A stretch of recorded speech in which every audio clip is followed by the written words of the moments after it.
Dear seekers of the unknown, before we plunge into the abyss, don't forget to subscribe and turn on notifications. Only then you will receive our dark whispers in the dead of night.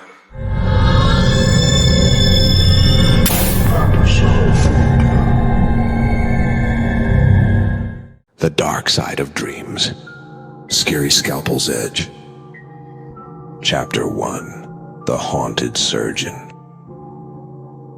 In the sterile, shadowed halls of Erin Medical Institute, Dr. Porfiry Halloway moved like a ghost. In the realm of neurosurgery, he was a name synonymous with brilliance and audacity. His journey into the depths of medical innovation was not just a pursuit of knowledge, but a quest driven by a deeply personal tragedy. Years ago, his younger sister succumbed to a rare neurological disorder. Witnessing her gradual descent into darkness and eventual demise left an indelible mark on his soul. His sanctuary was the lab, where the night's silence was his only companion. Here he toiled over anatomical puzzles, piecing together the forbidden dream of a head transplant. Each experiment, each failure, edged him closer to the abyss of obsession. Chapter 2. The Puppeteer in Shadows. In the underbelly of the medical world, a sinister plot was taking shape, orchestrated by the unscrupulous Magnus Creedy. His meetings with Dr. Porfiry Halloway were more than just a patronage for groundbreaking research. They were, in his pettiness and nefarious view, the groundwork for a clandestine market for illegal organ and head transplants for the elite. The dark allure of this market began to seep into the higher echelons of society. Rumors swirled among the elite of a revolutionary service that could grant them a form of immortality. The demand grew, and with it, Creedy's influence and power. In the shadows, a list formed, filled with names of those willing to pay any price for a chance at a new life, and Dr. Halloway's research was the key. With strategic financial injections, he steered the surgeon towards the precipice of ethical damnation. Chapter 3. The Desperate Pact.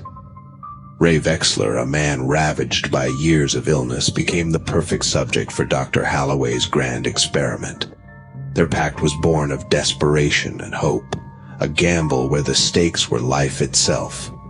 As Dr. Halloway prepared for the groundbreaking surgery, whispers of the unholy procedure began to echo through the hospital's corridors.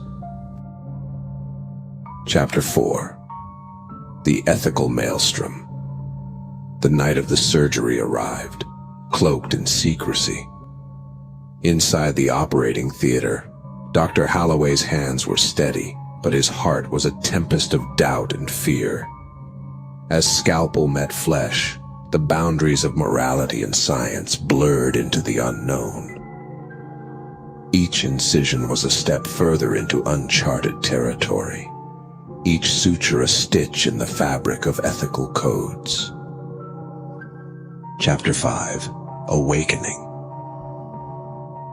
The surgery was declared a success, a medical marvel that defied the very boundaries of science and nature. Ray Wexler had survived the unthinkable, a head transplant. In the room under the glaring lights, there was a sense of victory. Dr. Porfiry Halloway, his hands still trembling from the strain of the hours-long procedure, allowed himself a moment of hope. He had finally changed the course of medical history. But this glimmer of hope was short-lived. As Ray regained consciousness, something was amiss. His eyes, once full of life and curiosity, now gazed emptily into the void. The man who once laughed and dreamed was gone, replaced by a grotesque caricature of his former self. His consciousness was trapped in a body that felt alien, a body that rejected his very essence. The horror began in earnest when the pain set in. It was an excruciating, unyielding torment that no human should endure. Ray's screams filled the room, a chilling reminder of the atrocity that had been committed in the name of progress. His body convulsed violently, a puppet for the agony that coursed through every nerve. The medical team, frozen in shock, watched as their triumph unraveled into a nightmare. Dr. Halloway's face, once flush with success, paled to the color of ash. The reality of what he had done, what he had become, crushed down upon him like a wave of ice-cold dread. The surgery, a dance of precision and madness, spiraled into chaos. Wexler's body rejected the transplant, a grotesque testament to the hubris of man playing God. As the monitors flatlined, Dr. Halloway's dream crumbled into a nightmare. The fallout was immediate. The scandal erupted, shaking the foundations of the Aaron Medical Institute. Chapter 6. The Reckoning. In the aftermath, Dr. Halloway was a shell of a man, his career in ruins, his soul scarred by the ghosts of ambition and failure. The media frenzy painted him as a modern-day Frankenstein, a pariah in the medical community. Meanwhile, Magnus Creedy disappeared into the shadows, his plans foiled but his influence undiminished. Chapter 7. The Lingering Shadow. As the dust settled, a chilling silence enveloped the medical institute. Dr. Halloway, now a cautionary tale, vanished from public view. The story of his audacious experiment lingered in the air, a haunting reminder of the perilous journey into the heart of human ambition and the dark corridors of ethical ambiguity. Thanks for watching.